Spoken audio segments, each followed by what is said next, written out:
It said, go big or go home. Well, who's to say you can't go big and go home? Admit it, you've caught yourself wondering what it might be like to live like royalty. Maximalism. That's the new word for it. You see, castles aren't just for viscounts anymore. It's like a town in itself. You could host hundreds, if not thousands of people here. But fair warning, a grand abode may induce grandiose decisions. It just happened so quickly, from a Sunday to a Wednesday. I changed my whole life. Tonight, Chronicle is living large, storming the main streets and back roads of New England on a crusade for castles and palatial estates.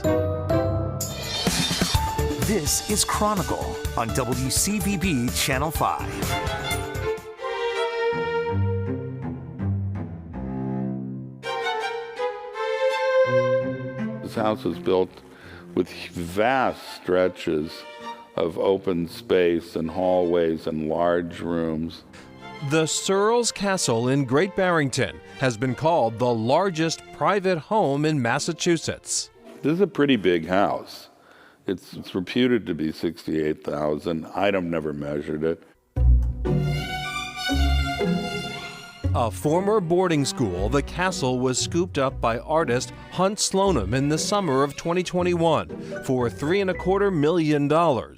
A steal by castle standards. I couldn't believe it when I first saw it. It's so perfect and intact. Then, of course, there was the challenge of filling the castle's vast interiors. Hunt Slonim had that covered. I'm very good at that. I have an armory that's 150,000 square feet that's filled with stuff. A painter based in New York, Slonim is famous for his whimsical yet technically sophisticated paintings of bunnies, butterflies, and birds.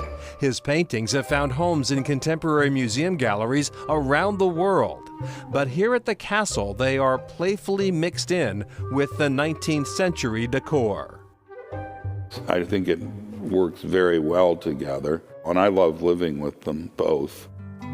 The castle was built in 1885 by Mary Sherwood Hopkins, heiress to a railroad fortune. A second marriage to her interior designer, Edward Francis Searles, 20 years her junior, scandalized high society. Who knows? Who can judge these things? It was a different time. Still, being lord of such a manor means having a high tolerance for headaches. You know, we have roof issues. I just redid the porch on the back. We're working on the wall outside, and we don't have a state-of-the-art kitchen or an elevator yet. In fact, when Slonim recently hosted an event at the castle, he had to call for reinforcements.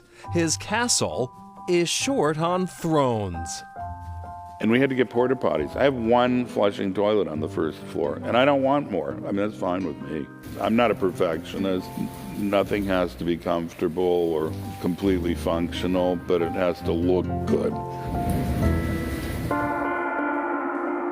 Things weren't looking too good at the Wheeler Mansion in Orange. It was sad. Everybody remarked on it because you're so central to everything. It was heartbreaking, really.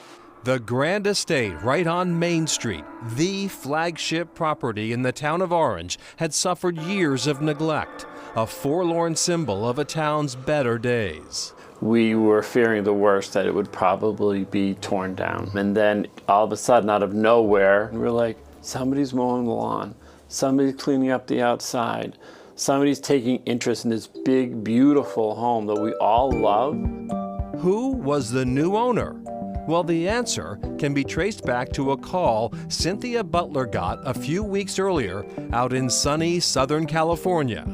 And I answered the phone. I was like, hey. He's like, Miss Butler, you own a mansion in Massachusetts. And I was like, oh my goodness.